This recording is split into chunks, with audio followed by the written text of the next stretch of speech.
Bayang-bayang kelam menyelimuti Sudan, negara dengan kekayaan alam yang melimpah di tepi Sungai Nil. Sudan dulunya dikenal sebagai negeri yang kaya akan emas dan tanah subur. Namun, kini negara ini berada dalam kegelapan usai pembantaian ribuan warga sipil oleh pasukan RSF di kota El Fasher, Darfur Utara. Lantas, apa yang membuat kekerasan di Sudan terus berulang? Sudan berada di Afrika Timur Laut berbatasan dengan Mesir, Chad, Eritrea, Laut Merah, dan Ethiopia.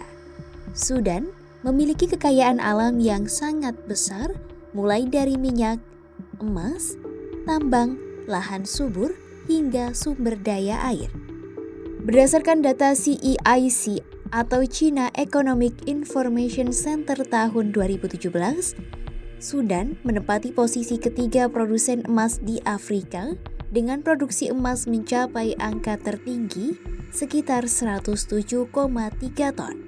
Negara ini juga diperkirakan memiliki 51,5 juta hektar potensial dan 4,3 juta hektar lahan irigasi. Sudan pun menjadi eksportir biji-bijian berminyak terbesar di dunia. Ekspor itu meliputi kacang tanah, bunga matahari, kedelai, dan wijen dengan nilai mencapai 746 juta dolar Amerika Serikat pada tahun 2020.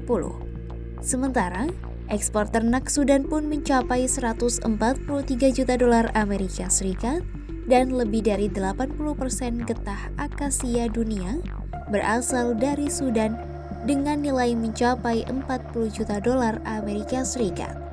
Meski memiliki kekayaan alam yang melimpah, Sudan terus menghadapi konflik internal yang berkepanjangan.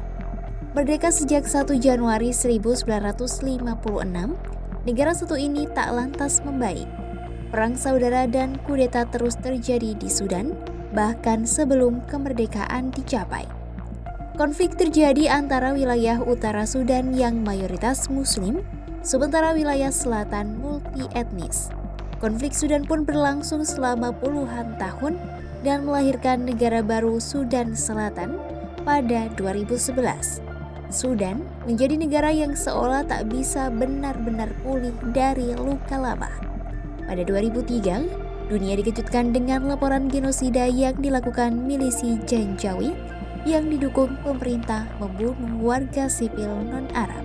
Ribuan desa hangus dan membuat sejumlah warga mengungsi. Apa yang terjadi itu membuat Mahkamah Internasional atau ICC menghukum penjahat perang pertama kali yang terjadi di Darfur Utara. Puluhan tahun konflik membuat Sudan hancur hingga kemiskinan meluas. Bentrokan yang terjadi antara RSF dan SAF membuat Sudan semakin terpuruk. Pembantaian El Fasher baru-baru ini menambah panjang tragedi kemanusiaan yang terjadi di Sudan.